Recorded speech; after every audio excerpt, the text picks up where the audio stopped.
আসসালামু আলাইকুম ওরহমতুল্লাহি ওবারাকাতুহ। প্রিয় পরিণতি চ্যানেলের বন্ধুরা, আশা করি আল্লাহ পাকের অশেষ মেহেরবানিতে আপনারা সকলে ভালো আছেন। জান্নাতীকে বলা হবে, যাও এবার তোমার বালাখানায় আনন্দমহলে যাও। রাস্তা হবে ধবধবে সাদা, মুক্তার পাথর দিয়ে নির্মিত। কোথাও সবুজ রঙের মুক্তার দানা দিয়ে বাধাই করা মেজ, সুউচ্চ প্রাসাদ, চোখ ধাঁধানো সব কারুকাজ হবে। তার শিল্প সৌন্দর্যে মন হয়ে যাবে মাতোয়ারা। সামনে আসবে মূল্যবান মুখমলের গালিচা, ফুলের পাপড়ির মতো নরম কোমল, তার উপর আলিশান পালঙ্ক, মণিমুক্তা খচিত বিশাল পালঙ্ক। আরিকা বলা হয় এমন পালঙ্ককে, যার চতুর্দিকে কাষ্ঠ নির্মিত বেষ্টনী, চার কোণে চারটি খুঁটি দিয়ে উপরে সামিয়ানার মতো করে সুসজ্জিত হবে সেটি। প্রতিটি মশারির নিচে অপেক্ষা করবে ৭০ জন করে হুর স্ত্রী। প্রত্যেক জান্নাতি হুরের গায়ে থাকবে ৭০ জোড়া রেশমি পোশাক। প্রতিটি পোশাকের রং থাকবে ভিন্ন ভিন্ন ও আকর্ষণীয়। প্রত্যেক জান্নাতি স্ত্রীর গায়ে মাখা থাকবে ৭০ ধরনের সুগন্ধি। তাদের মুক্তা ঝরানো হাসিতে গোটা জান্নাত ঝিলমিলিয়ে উঠবে। এমনই মনোমুগ্ধকর হবে তাদের বাহ্যিক সৌন্দর্য। তাদের রূপের বর্ণনা এখনও শেষ হয়নি। রূপ লাবণ্য তাদের এতটাই বেশি হবে যে দুনিয়ার নারীদের দিয়ে সৌন্দর্য উপলব্ধি করা যাবে না। তারা লা ইয়াবুলনা কখনো পেশাব করে না, ওয়ালা ইয়াগুতন্না পায়খানাও করে না, লা ইয়াহিদিনা তাদের মাসিক হয় না, লা ইয়ালিদিনা তারা গর্ভবতী হয় না, ওয়াবকার তারা চিরকুমারী হবে, উরুবান আতরাবা সমবয়সী কুমারী। কেমন সমবয়সী? মুতাহাব্বিবাতুন খুব ভালোবাসবে, মুতাআশিকাতুন সীমাহীন ইশক মোহব্বতওয়ালি হবে। এমন প্রেম ভালোবাসা যা আজ পর্যন্ত কোনো মানবের মধ্যে পাওয়া যায়নি, যাবেও না। আগে চলুন, সুন্দরী হুরদের নিয়ে সোনার পালঙ্কে বসে থাকবে। আমোদ ফুর্তি চলবে। যখন উপরের দিকে দৃষ্টি পড়বে তখন শুধু ফল আর ফলই দেখতে পাবে। ওজানাল জান্নাতাইনি দান, ফলগুলো নিকটেই ঝুলতে থাকবে। আহলা মিনাল আসালি, প্রতিটি ফল হবে মধুর চেয়ে মিষ্টি। আলিয়ানু মিনাজ জাবাদি, মাখনের চেয়েও নরম। আসাদ্য বায়াদম মিনাল লাবানি, দুধের চেয়েও সাদা শুভ্র। লাইসা ফিহা আজামুন, জান্নাতি কোনো ফলে বিচি থাকবে না। এক একটি আঙ্গুর হবে মটকার মতো বিশাল, খেয়ে শেষ করা যাবে না। প্রতি কামড়েই নতুন স্বাদ অনুভব করবে। রং বেরঙের সুন্দর পাখিরা উড়ে বেড়াবে আর বলবে, আমাকে খাও হে জান্নাতি। আমি জান্নাতুল মাওয়ার ফলমূল খেয়ে বড় হয়েছি, আমার গোশত খুবই সুস্বাদু, আমাকে খাও। জান্নাতি খাওয়ার কথা কল্পনা করতেই সে ভুনা হয়ে সামনে চলে আসবে।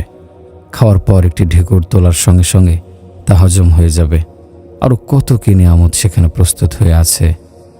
হজরত মালিক ইবনে দিনার রহমতুল্লাহি আলাইহি একদিন বাজার হয়ে কোথাও যাচ্ছিলেন।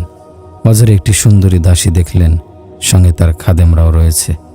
এক ধনবান আমিরের দাসী হজরত মালিক ইবনে দিনার রহমতুল্লাহি আলাইহি তাকে সম্বোধন করে বললেন, এ মেয়ে।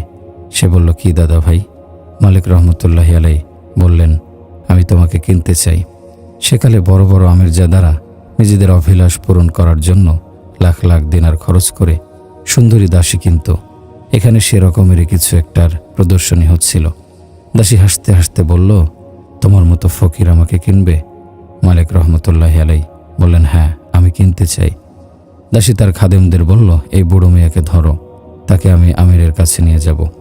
একটা মজাই হবে আজ। তারা হজরত মালিক ইবনে দিনারকে আমিরের দরবারে উপস্থিত করল।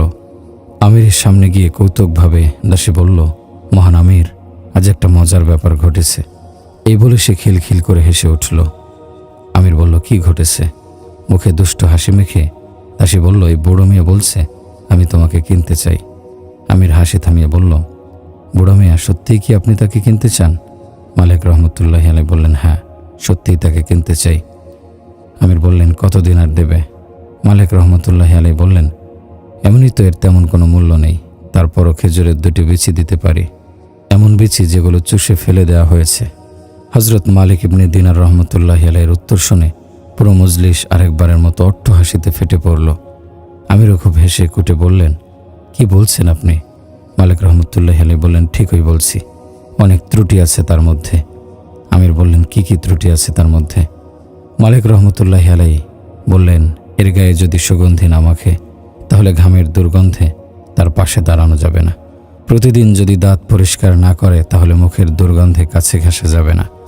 প্রতিদিন যদি চুল না আঁচড়ায় তাহলে মাথা উকুনে ভরে যাবে এবং আপনার মাথাও তার আশ্রয় নেবে। আজ থেকে 4-5 বছর পর সে বুড়ি হয়ে যাবে, পেট ভর্তি পেশাব পায়খানা, দুশ্চিন্তা, দুঃখ, হিংসা, বিদ্বেষ, ঝগড়া বিবাদ। কোন দোষ তার মধ্যে নেই? এমনকি আপনার সঙ্গে যে প্রেম প্রণয়ে লিপ্ত সেটাও মিথ্যা ছলনা। ভোগ বিলাসের জন্যই আপনার কাছে আসা, সত্যিকারের আন্তরিকতা ও ভালোবাসা আপনার প্রতি নেই। এরপর তিনি আরও আকর্ষণীয় ভঙ্গিতে বললেন, একটি সুন্দরী দাসী আমার কাছেও আছে, কিনবেন? আমির বললেন, কোথায় দেখি? মালিক রহমতুল্লাহি আলাইহি বললেন, তার রূপ সম্পর্কে শুনুন। সে কোনো মাটি দিয়ে সৃষ্টি নয়, বরং মেশকো, আম্বর, জাফরান ও কাফর দিয়ে সৃষ্টি। তার চেহারায় আল্লাহর নূর ঝলমল করে। এটি হাদিসের ভাষ্য যে তার হাতে শুধু কবজি যদি 7 দুনিয়ার অন্ধকারে অবমুক্ত করা হয় তাহলে সব অন্ধকার আলোতে রূপান্তরিত হয়ে যাবে। যদি তার সুন্দর হাতের তালু সূর্যের দিকে ফেরানো হয় তাহলে সূর্যের আলো ম্লান হয়ে যাবে। মহাসমুদ্রে যদি এক বিন্দু থুথু নিক্ষেপ করে তাহলে পুরো সমুদ্র মধু হয়ে যাবে। মৃত মানুষের সঙ্গে যদি কথা বলে সেখানে প্রাণ জেগে ওঠে। জীবিতরা যদি তাকে এক পলক দেখে কলিজা ফেটে যাবে। নিজের সুরভিত ওড়না যদি একবার হাওয়ায় ভাসায় তাহলে গোটা পৃথিবী মোহনীয় সুগন্ধে মৌ মৌ করবে। সে জান্নাতের স্বচ্ছ পবিত্র পানি পান করে, জাফরান, মেশকো ও আম্বরের বাগানে প্রতিপালিত হয়েছে। প্রেমে হবে নিখুঁত, ভালোবাসায় হবে নিঃস্বার্থ, মহব্বত করবে অকৃত্রিম, কৃতজ্ঞতা প্রকাশে হবে অতুলনীয়। তার মধ্যে না হায়েজ মাসিক থাকবে, না নেফাজ, না পেশাব থাকবে, না পায়খানা। চরিত্র হবে ফুলের মতো, রাগ, গোস্বা কিংবা হিংসা, বিদ্বেষ, ঝগড়া, বিবাদ এ জাতীয় সকল খারাপ স্বভাব থেকে হবে পুত পবিত্র। সর্বদা স্বামীর প্রতি সন্তুষ্ট ও নিবেদিতা প্রাণ হয়ে থাকবে। চিরকুমারী হবে, কোনোদিন বুড়ো হবে না, এমনকি সে মারাও যাবে না। এবার বলুন আমির, আমার দাসী সেরা না আপনার দাসী? আমির বললেন, আপনি যে দাসীর কথা বলেন সে তো অসাধারণ। মালিক রহমতুল্লাহি আলাইহি বললেন, এবার কি তার দাম বলবো? আমির বললেন, বলুন বলুন, অবশ্যই বলুন। মালিক রহমতুল্লাহি আলাইহি বললেন, 2টি খেজুরের বিচির চেয়েও বেশি সস্তা। আমির বললেন, আমি বুঝিনি, পরিষ্কার করে বলুন। মালিক রহমতুল্লাহি আলাইহি বললেন, তাকে পেতে হলে আমার সৃষ্টিকর্তার সন্তুষ্টির জন্য আত্মনিয়োগ করো। মখলুককে সন্তুষ্ট করার পেছনে সময় ব্যয় না করে স্বীয় খালেক ও মালিকের সন্তুষ্টির পেছনে সময় ব্যয় করতে হবে। যখন রাত গভীর হয়ে যাবে, পৃথিবী নীরব হয়ে যাবে, তখন উঠে 2 রাকাত নামাজ পড়ো, মহান আল্লাহর দরবারে সিজদায় লুটিয়ে পড়ো। ব্যাস, এটাই সেই সুন্দরী দাসীর মূল্য। এমনইভাবে যখন খাবে তো গরিবদেরও স্মরণ করো, তার ঘরে খাবার পৌঁছে দাও, কেউ বিপদে পড়লে তাকে সাহায্য করো। এসব কাজ যদি তুমি করতে পারো তাহলে সেই কাঙ্ক্ষিত দাসী তোমার হয়ে যাবে। আমির বললেন, তার দাসীকে লক্ষ্য করে শুনেছ সে কি বলছে? দাসী বলল, হ্যাঁ শুনেছি। আমির বললেন, যাও, আল্লাহর নামে তুমি আজাদ, সমস্ত চাকর বাকর, দাস দাসী আজাদ। সব অর্থ করে সদগা করলাম, সব বিষয় সম্পদ সদগা করলাম একমাত্র আল্লাহর নামে, আমার সৃষ্টিকর্তার নামে। এরপর দরজা হতে পর্দা নামিয়ে গায়ে জড়ালো এবং দেহের পোশাকটিও সদগা করে দিল। দাসী এই বিস্ময়কর দৃশ্য দেখে বলল, মালিক, মহান আমির, আপনি যখন আল্লাহকে সন্তুষ্ট করার জন্য সবকিছু উৎসর্গ করলেন তাহলে আমাকেও সঙ্গে নিয়ে নিন। আল্লাহর সন্তুষ্টি অর্জনের পথে আমিও আপনার সঙ্গী হতে চাই। হযরত মালিক ইবনে দিনার রহমতুল্লাহি আলাইহি উভয়কে বিবাহ বন্ধনে আবদ্ধ করে দিলেন। পরবর্তীতে তারা দুজন যুগশ্রেষ্ঠ ওলি আল্লাহ হয়ে যান। মানুষ দূর দূরান্ত হতে তাদের সঙ্গে সাক্ষাৎ করতে আসত। রাসূলুল্লাহ সাল্লাল্লাহু আলাইহি সাল্লামের এক মহিলা সাহাবী নাম খাওলা বিনতে সালাবা, তার স্বামী জাহেলি যুগে তাকে একটি তালাক দিয়েছিল। বলেছিল, আনতি আলাইয়া কাজহরি উম্মি, তুমি আমার জন্য আমার মায়ের মতো। এ বাক্যটি জাহেলি যুগে তালাকের বাক্য হিসেবে বিবেচিত হতো। এরপর স্ত্রী সারা জীবনের জন্য হারাম হয়ে যেত। দ্বিতীয় বিবাহ করলেও সে পূর্বের স্বামীর জন্য হালাল হতো না। তো হযরত খাওলা খুব দুশ্চিন্তায় পড়ে গেলেন। ছুটে এলেন রহমতের নবী মুহাম্মদ সাল্লাল্লাহু আলাইহি সাল্লামের দরবারে। আম্মা জান আয়েশা সিদ্দিকা রাদিয়াল্লাহু আনহা তখন রাসূলুল্লাহর চুল আঁচড়ে দিচ্ছিলেন। কান্নাজড়িত কণ্ঠে আরজ করলেন, ইয়া রাসূলুল্লাহ, আমার স্বামী আমাকে তালাক দিয়েছে, সে আমাকে জিহার করে দিয়েছে, এখন কি বিধান? ইসলামের পরিভাষায় এ জাতীয় তালাককে জিহার বলে। এ সংক্রান্ত কোনো বিধান তখনও চালু হয়নি। তাই রাসূলুল্লাহ সাল্লাল্লাহু আলাইহি সাল্লাম সমাজ ও প্রথা অনুযায়ী ফতোয়া দিলেন, তুমি তার উপর হারাম হয়ে গেছো। হযরত খাওলা রাদিয়াল্লাহু আনহু বিচলিত কণ্ঠে বলতে লাগলেন, ইয়া রাসূলুল্লাহ, আপনি কি বলছেন? এ কেমন সিদ্ধান্ত দিলেন? আমি হারাম হয়ে গেছি, এখন আমার উপায় কি হবে? মাথা গোজার ঠাঁই পাবো কোথায়? ইয়া রাসূলুল্লাহ, আপনি বিষয়টি নিয়ে আবার চিন্তা করুন। আমরা স্বামী স্ত্রী একে অপরকে ভীষণ ভালোবাসি, সে রাগের মাথায় এমন কথা বলে ফেলেছে, আমাদের প্রতি একটু দয়া করুন। আল্লাহর রাসূল বললেন, তুমি তার জন্য হারাম হয়ে গেছো। হযরত খাওলা পুনরায় কাকুতি মিনতি করে বলতে লাগলেন, ইয়া রাসূলুল্লাহ, আমি তো বৃদ্ধ হয়ে গেছি, বিবাহের যোগ্যতা এখন আর নেই। বাবা মা মারা গেছেন, কারো ঘরে কাজ করে খাবো সেই সামর্থ্যটুকুও নেই, অর্থকড়িও নেই যে নিজে নিজের জীবিকার একটা উপায় খুঁজে বের করব। কোনো উপায় খুঁজে পাচ্ছি না। আপনি দয়া করে বিষয়টি নিয়ে আবার ভেবে দেখুন। আল্লাহর রাসূল সাল্লাল্লাহু আলাইহি ওয়াসাল্লাম নীরব হয়ে গেলেন। কী বা করবেন তিনি?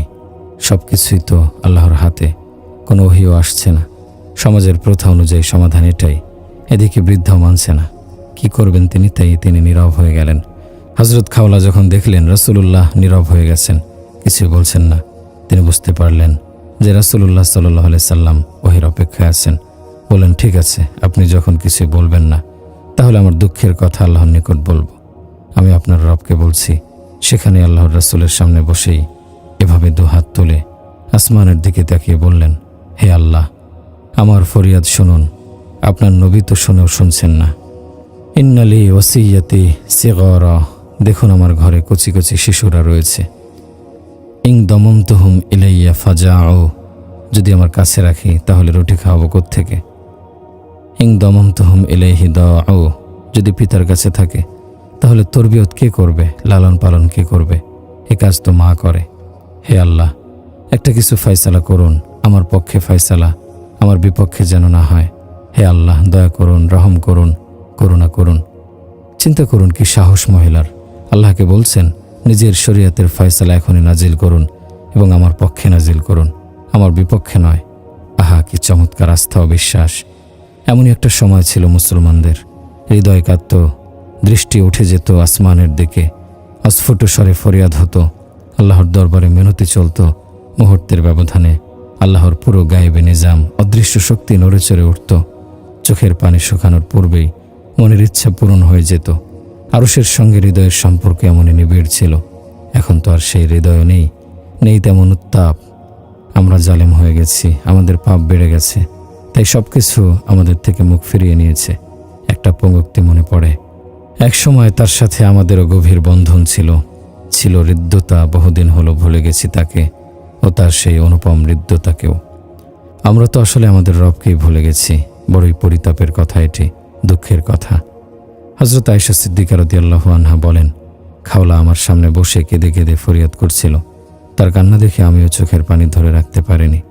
তার করুণ স্বরে কান্নার আওয়াজ আল্লাহর আরশকে কাঁপিয়ে তুলল।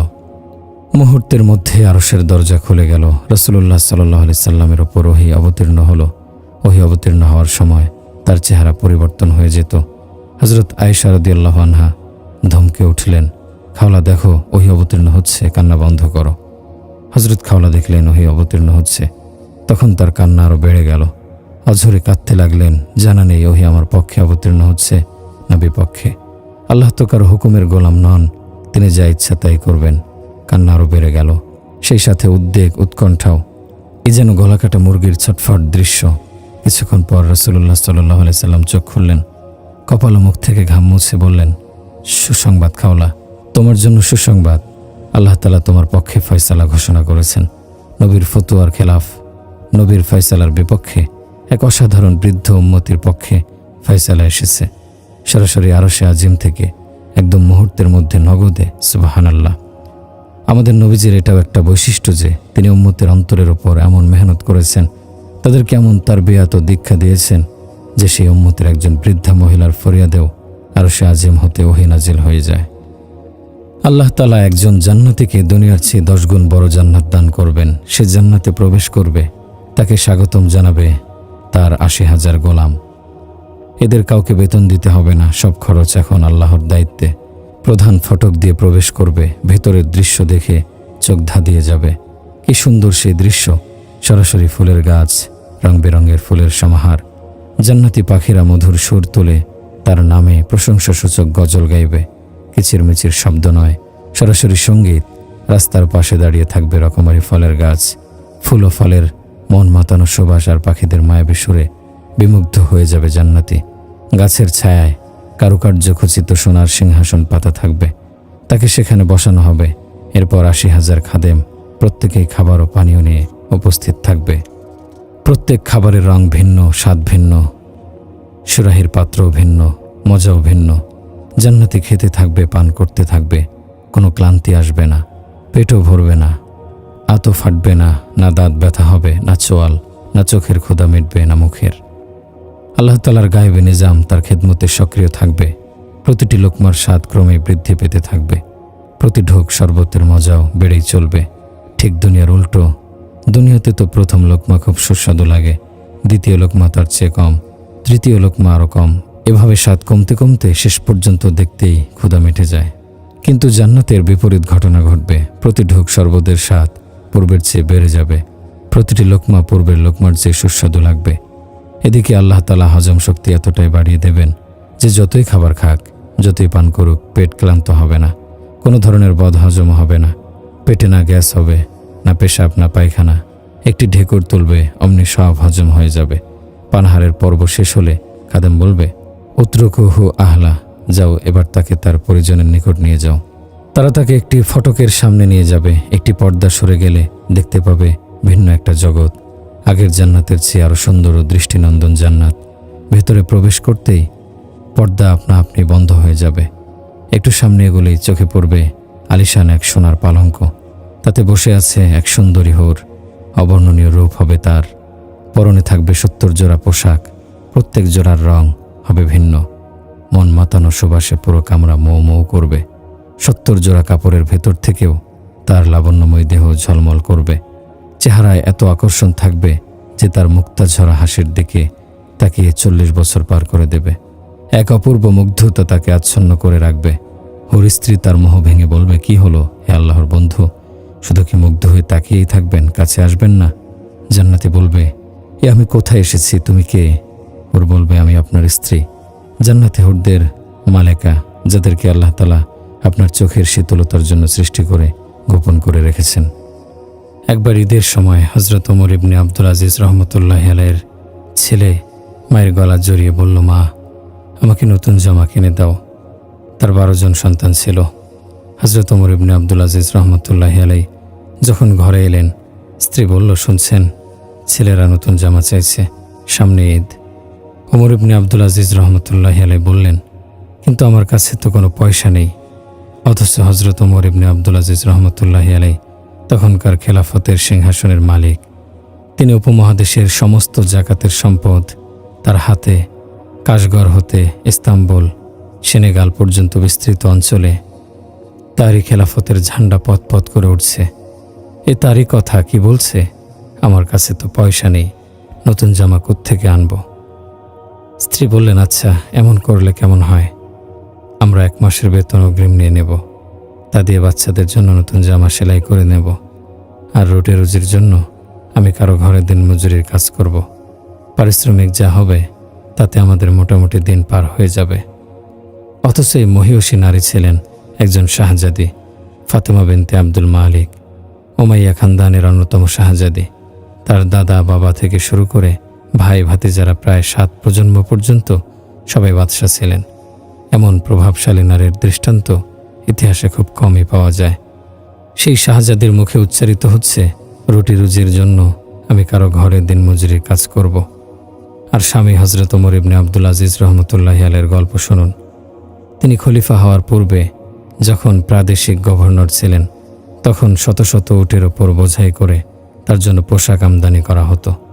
একদিন কোথাও বেড়াতে বেরিয়েছিলেন, পরনে রেশমি পোশাক ছিল, টাকনুর নিচ পর্যন্ত ঝুলে আছে। শরিয়াতে টাকনুর নিচে পোশাক পরিধানে কঠোর নিষেধাজ্ঞা রয়েছে। তো এক ব্যক্তি তাকে সম্বোধন করে বলল, ওমর, তোমার পায়জামা উপরে উঠিয়ে নাও, এটা হারাম। ওমর উত্তর দিলেন, বাদশার সঙ্গে কথা বলার আদব শিখে নিও, আর কখনো এমন কথা মুখে উচ্চারণ করেছ তো গর্দান উড়িয়ে দেব। এ ছিল তখনকার কথা, যখন তিনি খলিফা ওয়ালিদ ইবনে আব্দুল মালিকের পক্ষ থেকে নিয়োজিত প্রাদেশিক গভর্নর ছিলেন। কিন্তু এরপর যখন খলিফার মসনদে বসলেন, তখন তার জীবনী বদলে গেল। খলিফা হওয়ার পর একবার তিনি তার এক গভর্নরকে 8টি দিনার দিয়ে বললেন, যাও একটি চাদর কিনে নিয়ে এসো। সে 8 দিনার মূল্যের একটি সস্তা চাদর কিনে আনলো। হাতে নিয়ে তিনি বললেন, খুব নরম ও মোলায়েম, যাও এটা ফেরত দিয়ে এসো, আমি নেব না। শুনে গভর্নর হাসতে লাগলো। ওমর, কি ব্যাপার, হাসছো যে? গভর্নর বলল, যখন আপনি গভর্নর ছিলেন একদিন 800 দিনার দিয়ে আমাকে বলেছিলেন, যাও একটি চাদর নিয়ে এসো। আমি 800 দিনার মূল্যের একটি চাদর এনেছিলাম। আপনি হাতে নিয়ে বলেছিলেন, খুব শক্ত ও খসখসে, যাও ফেরত দিয়ে এসো, আমি নেব না।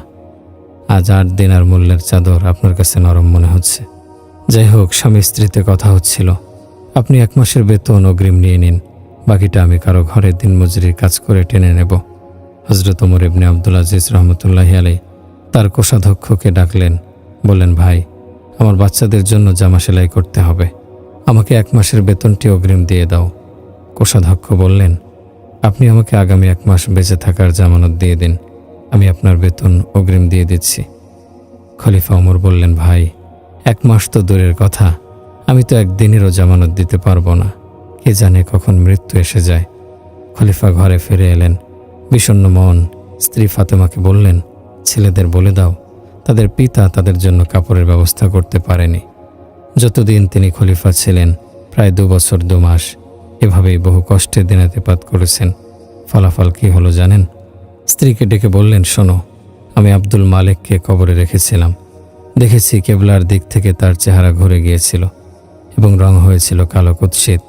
এরপর তার ছেলে ওয়ালিদকে কবরে রেখেছি, তার কাফনের গিট্টু খুলে দেখেছি তার চেহারাও কেবলার দিক থেকে ঘুরে গিয়েছিল এবং রং হয়েছিল কালো কুৎসিত। এরপর তার ছেলে সুলাইমানকেও কবরে রেখেছিলাম। উমাইয়া খানদানের সবচেয়ে সুদর্শন বাদশা ছিলেন তিনি। তার কাফনের গিট্টু খুলে দেখেছি চেহারা কেবলার দিক থেকে ঘুরে গিয়েছিল এবং এমন সুন্দর চেহারা কালো কুৎসিত হয়ে গিয়েছিল। এবার আমার যাওয়ার পালা। আমার জানা নেই আমার কি পরিণতি হবে, তার পরিণতি কি হবে তা কবরে যাওয়ার পূর্বেই আল্লাহ তাআলা প্রকাশ করে দেখিয়েছেন। যখন তার মরদেহ কবরের কাছাকাছি নেওয়া হলো, তখন হঠাৎ বাতাসের একটি ঝাপটা এলো, সেই সাথে একটি কাগজের টুকরাও। হাতে নিয়ে দেখা গেল তাতে লেখা আছে, বিসমিল্লাহির রহমানির রহিম, বারাআতুম মিনাল্লাহি বিউমর ইবনে আব্দুল আজিজ মিনান নার। এটি ওমর ইবনে আব্দুল আজিজের নামে আল্লাহর পক্ষ হতে জাহান্নাম থেকে মুক্তির পরোয়ানা। সবার সিদ্ধান্তে কাগজের টুকরাটি তার কাফনের ভেতর রাখা হলো। প্রত্যক্ষদর্শীদের বরাত দিয়ে ঐতিহাসিকরা লেখেন, যখন তার কাফনের গিট্টু খুলে কবরে রাখা হয়, তখন তার চেহারা ছিল কেবলামুখী এবং মুখমণ্ডল এত জ্যোতির্ময় দেখাচ্ছিল যেন পূর্ণিমার চাঁদের একটি টুকরো কেটে কবরে রাখা হয়েছে। তো বন্ধুরা, শরীরের ব্যবহার শিখতে হয়, শক্তি সামর্থ্য যৌবনের ব্যবহার শিখতে হয়। আল্লাহ তাআলার দরবারে মুহাম্মদী তরিকার বড়ই মূল্য। পবিত্র কোরআনে আল্লাহর ইরশাদ, সিবগাতাল্লাহ, আল্লাহর রঙের চেয়ে উত্তম আর কার রং হতে পারে না। আল্লাহ দেখবেন কারা আল্লাহর সঙ্গে রঙিন হয়ে এসেছে, কারা মুহাম্মদী তরিকায় জীবনযাপন করে এসেছে। বুখারী শরীফের হাদিসে একটি ঘটনা বর্ণিত হয়েছে। বনী ইসরায়েলের এক ব্যক্তি 99 জন মানুষ হত্যা করে। এরপর হঠাৎ তার ইচ্ছা হলো, আমি তওবা করব। তাই এক মূর্খ লোককে জিজ্ঞাসা করল, আমি 99টি খুন করেছি, আমার তওবা কি কবুল হবে? মূর্খ লোকটি বলল, 1টি 2টি নয়, 99টি খুন করেছ, তোমার তওবা কিভাবে কবুল হবে? তুমি তো সোজা জাহান্নামে যাবে। খুনি বলল, ক্ষমা যখন পাবো না, তাহলে তোকেও ছাড়ব না, তোকে দিয়ে আমার খুনের সেঞ্চুরিটা পুরো করে নেই। এই বলে সেখানে তরবারি হাতে নিয়ে তার গর্দান উড়িয়ে দিল। মনটা কেমন যেন করছিল তার, তাই আর একজনের কাছে জিজ্ঞাসা করল। ঘটনাক্রমে এই লোক আলেম ছিলেন। তিনি বললেন, আমি 100 খুনের অপরাধী, আমি তওবা করতে চাই, আল্লাহ কি আমার তওবা কবুল করবেন? আলেম বললেন, অবশ্যই ভাই, আল্লাহ তোমার তওবা অবশ্যই কবুল করবেন, তবে একটি শর্ত আছে, তওবা পাক্কা হতে হবে। আর তওবা ওই সময় পাক্কা হয় যখন মানুষ ভালো পরিবেশে অবস্থান করে। এখানের পরিবেশ যেহেতু ভালো নয়, তাই তুমি এই এলাকা ছেড়ে দাও। অমুক শহরের মানুষগুলো খুব ভালো, তুমি সেখানে যাও, তাদের সঙ্গে থেকে তওবা করো, তখন তোমার তওবা পাক্কা হবে। তো খুনি লোকটি বলল, জি জনাব, আমি প্রস্তুত, আমি তওবা করব, আমার অপরাধ ক্ষমা করাতেই হবে। আলেম বলেন, তুমি এই জনপদ ছেড়ে সেখানে চলে যাও। সে তৎক্ষণাৎ গাঁটটি বেঁধে রওনা হয়ে গেল। যাই হোক, সেই খুনি পথ চলতে লাগলো, পথে অসুস্থ হয়ে পড়ল। একেবারে মৃত্যুমুখে পতিত হওয়ার মতো। সে দেখল তার সময় ঘনিয়ে আসছে, তাই সে একটু দ্রুত চলতে লাগলো। কিছু দূর চলার পর মাটিতে লুটিয়ে পড়ল, আর হাঁটা সম্ভব হচ্ছিল না। এরপর সে কনুইতে ভর দিয়ে এগোতে লাগলো। সামনে তওবা কবুল করানোর স্বপ্ন, পাপ মোচনের অদম্য স্পৃহা। এবার আর বাহুও কাজ করছে না। বহু কষ্টে গড়াগড়ি দিয়ে সামনে এগোতে চেষ্টা করল, কিন্তু বেশিক্ষণ সে চেষ্টা টিকল না। এক পর্যায়ে দেহ নিথর হয়ে গেল। অবশেষে হাত দুটি সামনের দিকে প্রসারিত করে উপর হয়ে পড়ে রইল, এবং সেই অবস্থায় তার রূহ ঊর্ধ্ব জগতে উড়ে গেল। তার এই আচরণ আল্লাহর এত ভালো লাগলো যে কিয়ামত পর্যন্ত তার এই প্রেমের কাহিনী আমাদের কাছে পৌঁছানোর জন্য তার মোকদ্দমা দুনিয়াতে শুরু করে দিলেন এবং নিজের নবীর মুখে তা প্রচার করে দিলেন। আল্লাহ তাআলা জান্নাত ও জাহান্নামের ফেরেশতাদের ঘটনাস্থলে পাঠিয়ে দিলেন। জাহান্নামী ফেরেশতারা বলল, এ ব্যক্তি আমাদের কয়েদি। আর জান্নাতের ফেরেশতারা বলল, এ ব্যক্তি আমাদের মেহমান, তওবা করেছে। জাহান্নামী ফেরেশতারা বলল, তওবা তো কবুল হয়নি। নেককারদের বস্তিতে যেতে পারলে তওবা কবুল হতো, এখন সে জাহান্নামী। জান্নাতি ফেরেশতারা বলল, তওবা পুরো হয়েছে। তওবার জন্য সে বস্তির দিকে ছুটেছে, পৌঁছাতে পারেনি মৃত্যুর কারণে। তওবার পথে সে নিজেকে উৎসর্গ করেছে, সুতরাং তার তওবা কবুল হয়েছে। ফয়সালা হচ্ছে না। আল্লাহ তাআলা তৃতীয় একজন ফেরেশতা পাঠালেন। তিনি বললেন, যে স্থানে সে মারা গেছে তার পেছন দিকে ঘর পর্যন্ত দূরত্ব মাপো এবং সামনের দিকে বস্তি পর্যন্ত দূরত্ব মাপো। যদি ঘরের দিকের দূরত্ব কম হয় তাহলে জাহান্নামী, আর যদি বস্তির দিকের দূরত্ব কম হয় তাহলে জান্নাতি। অথচ বাস্তবতা হলো ঘরের দিকের দূরত্ব ছিল কম এবং বস্তির দিকের দূরত্ব ছিল বেশি। সে হিসেবে তওবাকারী জাহান্নামী হওয়ার কথা। কিন্তু জমিনও আল্লাহর, মানুষও আল্লাহর, হুকুমও আল্লাহর। যখন দূরত্ব মাপার কাজ শুরু হলো, আল্লাহ ঘরের দিকের জমিনকে আদেশ দিলেন, প্রশস্ত হও, আর বস্তির দিকের জমিনকে আদেশ দিলেন, সংকুচিত হয়ে যাও। আদেশ অনুযায়ী বস্তির দিকের জমিন সংকুচিত হয়ে গেল, আর ঘরের দিক হয়ে গেল প্রশস্ত। এরপর আল্লাহ ঘোষণা করলেন, আমার বান্দাকে জান্নাতে নিয়ে যাও। সুবহানাল্লাহ। আল্লাহ তাআলার নিকট এই দুনিয়ার মূল্য একটি মশার ডানা পরিমাণও নেই। যদি থাকতো তবে কোনো কাফেরকে একটি লোকমাও খাওয়াতেন না। যদি তোমরা ঈমানের উপর দৃঢ় থাকতে পারতে তাহলে তোমাদেরকে দুনিয়ার কোনো কিছুই দেয়া হতো না। পক্ষান্তরে কাফেরদেরকে সোনা, দানা, টাকা কড়ি সব দেয়া হতো। রোগ, শোক, দুঃখ, দুর্দশা কিছুই তাদের স্পর্শ করতো না। শুধু মৃত্যু আসতো আর মরে যেত। এরপর আখেরাতে তোমাদের জন্য থাকতো সব ধরনের নিয়ামত, আর তাদের জন্য জাহান্নাম। ওয়াল আখিরাতু ইনদা রাব্বিকা লিল মুত্তাকিন। আখেরাতে চূড়ান্ত সফলতা একমাত্র মুত্তাকিনদের জন্য থাকবে। এবার দুনিয়ার সৃষ্টিকর্তা আমাদেরকে দুনিয়ার মূল্য সম্পর্কে বলেছেন, আমাল হায়াতুদ দুনিয়া ইল্লা মাতাউল গুরুর। এ সারা দুনিয়া একটা ধোঁকা মাত্র। এখানের সব কিছুই ধোঁকা, সব কিছুই ধাঁধা। ধোঁকা কাকে বলে? যা নেই অথচ দেখা যাচ্ছে তাই ধোঁকা। আপনার চোখে দুনিয়ার সৌন্দর্য ধরা পড়েছে, অথচ আল্লাহ বলেন এটি ধোঁকা, এর কোনো বাস্তবতা নেই। আপনার চোখে যৌবনের ঐশ্বর্য ধরা পড়েছে, আর আল্লাহ বলছেন না, এটি ধোঁকা। আপনি দুনিয়ার ভোগ বিলাসে সুখ দেখতে পাচ্ছেন, আল্লাহ বলছেন না, এটি সুখ নয়, অদ্যপান্ত ধোঁকা। বড় বড় অট্টালিকা দেখছো, রাজত্ব দেখছো, শক্তি দেখছো, সম্পদ দেখছো, দেখছো সম্মান ও অপমান, সুন্দর ও অসুন্দর, সুখ দেখছো, দুঃখ দেখছো, আরও দেখছো ভালো মন্দের সংঘাত। দুনিয়ার সব রূপ ও রূপান্তর, সুন্দরের দৃশ্য কিংবা অসুন্দরের দৃশ্য, মর্যাদার উড্ডয়ন কিংবা জিল্লতির অধঃপতন। আল্লাহ বলেছেন, বান্দা এসব তোমার নজরের ধোঁকা, দৃষ্টির ভ্রম। মাতাউল গুরুর, ধোঁকার উপকরণ। দারুল গুরুর, প্রবঞ্চনার ঘর। মশার ডানা সমতুল্য, মাকড়সার জালি। তো বন্ধুরা, আল্লাহ তাআলা দুনিয়াকে তিনটি উপাধিতে ভূষিত করেছেন। 1 ধোঁকার ঘর, 2 মশার ডানা সমতুল্য, 3 মাকড়সার জাল সম। এবার কোনো ব্যক্তি যদি মশার ডানা দিয়ে তার ঝুলি ভরে রওনা হয়, তাহলে আপনি কি বলবেন? দেখো ভাই, কত ভাগ্যবান পুরুষ, কত সম্পদ নিয়ে যাচ্ছে। নাকি এর বিপরীতটা বলবেন? হ্যাঁ, অবশ্যই বলবেন, লোকটা আস্ত পাগল, মশার ডানা দিয়ে ঝুলি ভরে নিয়ে যাচ্ছে। ঠিক কিনা? ঠিক। সুতরাং দুনিয়া কোনো মূল্যবান বস্তু নয়। প্রকৃত মূল্যবান বস্তু হলো ঈমান। আল্লাহ তাআলা আমাদেরকে ঈমানের দৌলত দান করেছেন। আমরা মুসলমান, এটি তার পক্ষ হতে কত বড় নিয়ামত।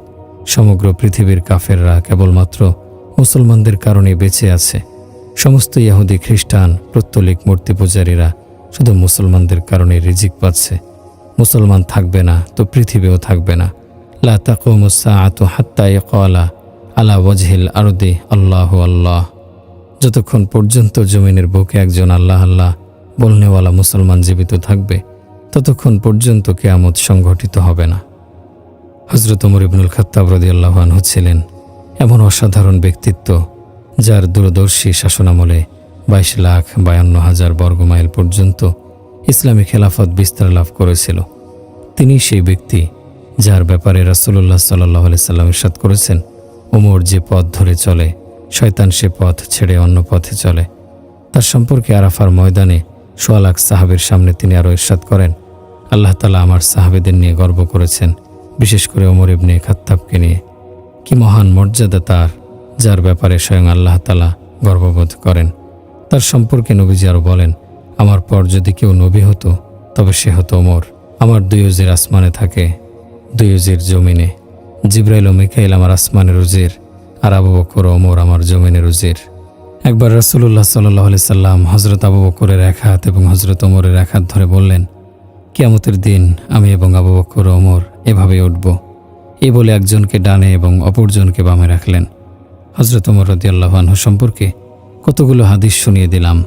প্রায় 22,52,000 বর্গমাইলের লাখ লাখ আদম সন্তান তার কারণে ইসলামের ছায়াতলে আশ্রয় পেয়েছে। তার দ্বারা আল্লাহ তাআলা ইসলামকে মর্যাদাবান ও শক্তিশালী করেছেন। তিনি ছিলেন নবীজির দোয়ার ফসল, হে আল্লাহ, ওমর ইবনে খাত্তাবকে আমার ঝুলিতে দিয়ে দাও, তার দ্বারা ইসলামকে শক্তিশালী করো। আল্লাহ তাআলা হযরত ওমর রাদিয়াল্লাহু আনহুকে সাধারণ মৃত্যু দান করেননি, সর্বোচ্চ মর্যাদার মৃত্যু, শাহাদাতের মৃত্যু দান করেছেন। এক কাফেরের হাতে ফজরের নামাজে দাঁড়ানো অবস্থায় ছুরিকাঘাতে মারাত্মকভাবে জখমী হন এবং তাতেই তার শাহাদাত নসিব হয়। মৃত্যুর পূর্বে ছেলে আব্দুল্লাহ ইবনে ওমরকে কাছে ডেকে বললেন, আব্দুল্লাহ, আম্মাজান হযরত আয়েশা সিদ্দিকাকে গিয়ে বলো, ওমর তার সাথীদ্বয়ের সাথে দাফন হওয়ার অনুমতি চাচ্ছে। সাবধান, এভাবে বলো না আমিরুল মুমিনিন অনুমতি চাচ্ছে, বরং বলবে ওমর অনুমতি চাচ্ছে। যদি তিনি অনুমতি দেন তাহলে মৃত্যুর পর আমাকে তার ঘরে নবীজির পাশেই দাফন করো, আর যদি অনুমতি না দেন তাহলে মদিনার সাধারণ কবরস্থানে দাফন করো। হযরত আব্দুল্লাহ ইবনে ওমর রাদিয়াল্লাহু আনহু আম্মাজান হযরত আয়েশা সিদ্দিকা রাদিয়াল্লাহু আনহার দরজায় উপস্থিত হয়ে দেখলেন তিনি কাঁদছেন। তিনি আরজ করলেন, আম্মাজান, আমার পিতা ওমর তার সাথীদের পাশে নবীজি এবং আবু বকরের পাশে দাফন হওয়ার অনুমতি চাচ্ছে।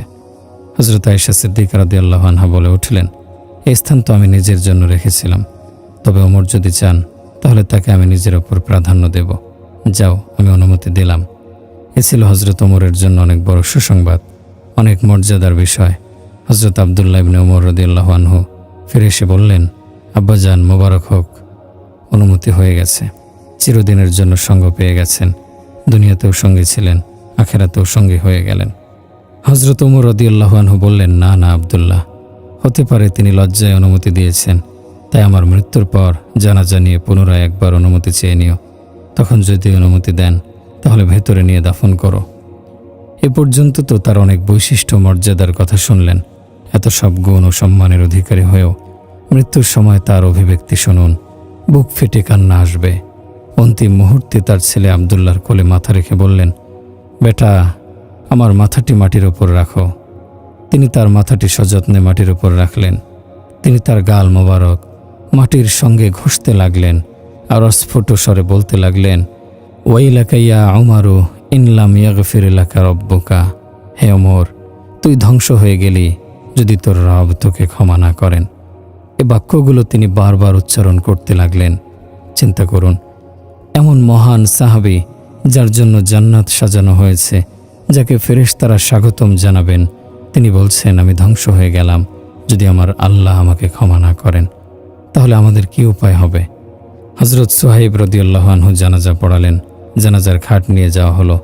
আম্মাজান হযরত আয়েশা সিদ্দিকা রাদিয়াল্লাহু আনহার দরজায় হযরত ইবনে ওমর রাদিয়াল্লাহু আনহু দরজায় দাঁড়িয়ে সালাম দিয়ে বললেন, আম্মাজান, আমার পিতা ওমর আপনার দরজায় এসে উপস্থিত হয়েছে, ভেতরে আসার অনুমতি চাচ্ছে।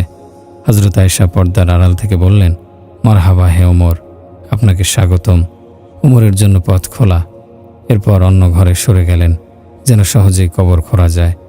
যখন ওমর রাদিয়াল্লাহু আনহুর জানাজার প্রস্তুতি চলছিল, তখন হযরত ইবনে আব্বাস রাদিয়াল্লাহু আনহু বললেন, আমি অনুভব করলাম কেউ আমার পিঠে হাত রেখে ওকে মারার চেষ্টা করছে। পেছনে তাকিয়ে দেখি তিনি হযরত আলী রাদিয়াল্লাহু আনহু, আর তার দু চোখ বেয়ে অঝরে অশ্রু ঝরছে। বিড়বিড় করে বলছেন, হে ওমর, আমি জানতাম তোমার শেষ শয্যা এখানেই হবে। আমি বহুবার আমার এই দোকানে শুনেছি রাসূলুল্লাহ সাল্লাল্লাহু আলাইহি সাল্লাম বলেন, আমার সাথী আবু বকর ওমর, আমার বন্ধু আবু বকর ওমর, আমার সাহাবী আবু বকর ওমর, এমন মমতা মাখা সম্বোধন আমি বহুবার শুনেছি। বন্ধুরা, হযরত ওমর রাদিয়াল্লাহু আনহুর মতো একজন জালিলুল কদর সাহাবী, যিনি এত বৈশিষ্ট্য ও মর্যাদার অধিকারী ছিলেন, দুনিয়ায় থাকতেই যিনি জান্নাতের সুসংবাদ পেয়েছেন, যার শানে কোরআনের আয়াত নাজিল হতো, যার জন্য নবীজি অশ্রুসিক্ত দোয়া করেছিলেন, জীবনের শেষ মুহূর্ত পর্যন্ত যিনি ইসলামের উন্নতি অগ্রগতির জন্য নিরলস প্রচেষ্টা চালিয়ে গেছেন, সেই ওমর ইবনে খাত্তাব, আমিরুল মুমিনিন, খলিফাতুল মুসলিমিন, মৃত্যুর সময় থরথর করে কাঁপছেন, উপর হয়ে শুয়ে মাটিতে গাল ঘষছেন, তপ্ত অশ্রুগণ্ড বেয়ে ঝরছে, অস্ফুট স্বরে একতি ভেসে আসছে, হে আল্লাহ, ওমর ধ্বংস হয়ে যাবে যদি তুমি ক্ষমা না করো, ওমর ধ্বংস হয়ে যাবে। তাহলে আমাদের কি উপায় হবে ভেবে দেখুন। জীবনের এই উদাসীনতার কি প্রতিকার হতে পারে? চিন্তা করুন। আল্লাহ, আমি এমন ভাষা কোথায় পাব যা ঘুমন্ত বিবেকগুলোর বদ্ধ দুয়ারে আঘাত হানবে? এমন শব্দমালা কোথায় পাব যা উদাসীন হৃদয়কে বিগলিত করবে, জাগিয়ে তুলবে সুপ্ত ঈমানকে? হে আল্লাহ, আমি অসহায়, তুমি সব সহজ করে দাও।